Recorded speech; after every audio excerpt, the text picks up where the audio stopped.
I'm thinking about a man that we work with in my systemic family therapy team that just was discharged from the psychiatric hospital just around the corner. He came in miserable as hell, sat in our room, and the receptionist called us and said, "You've got to see this guy. You've got to see this guy. He's saying he's going to kill himself." We quickly convened two others that could sit behind the one-way mirror at this Catholic family therapy agency or welfare agency. A guy called Bill Lawrie went in to to see the guy, and the guy just sat there like this, rocking. And we're thinking, oh shit, we're thinking we better ring the psychiatric hospital and tell them to come and get him. This is beyond, anyway. We were just pure solution folks, absolutely pure. What do you hear about? I don't know. And he tried to engage in various, and Bill was really creative. He was an incredible blues musician, so he didn't mind the blues. And he's sitting there quite comfortable. It's probably why he sat there comfortably while we're panicking behind the one-way mirror. He said, "Oh, well, look, can I ask you a different sort of question? Just teach them skills. Suppose tonight you go to bed, do you know where you're going to go to sleep? Suppose tonight you go to bed, wherever that is. You wake up tomorrow morning, and my God, a miracle's happen. And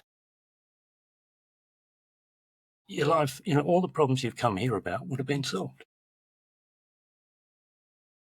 And just imagine tomorrow morning, nobody's told you the miracle's happened, but bloody well has. And the guy's looking at Bill now. It's the first time we've seen his eyes because we're directly behind Bill looking at the guy through the mirror, one-way mirror. What would be the first thing you'd notice different if the miracle happened tomorrow or when the miracle happened? And he looked at Bill and he was really slow, and I'm thinking, shut up, Bill, don't say a word, leave the question hanging. It took a long time. And he said, "I'd be dead." And we went, fuck, like behind the mirror, we're just crapping ourselves to be, and that's no exception. We're thinking we better ring the psychiatric place, or one of us go up there and get somebody to come down. Bill doesn't miss a beat. He said, "Oh, so you'd be dead." How would that make a difference? He's just asking the questions. He's not going below the surface. Oh, and shit. This is why people don't ask miracle questions, because they're scared somebody's going to say, "I'd be dead." And the guy looked at Bill again like, "Are you for real?" And Bill just stayed quiet. And the guy said, "Yeah, I'd be above my problems." "Oh," says Bill. "Oh. Now the techniques, now we can just flow. We know where to go with that." You always learn when you're flummoxed. He was our teacher at that moment. And then it was, "So, let me ask you, when was the last time you were above your problems? You felt a little bit above your problems?" And the guy looks down at me, he's really slow, and he goes, "When I saw my son." "Oh, so what were you doing with your son when you were feeling above your problems?" And we're on a roll.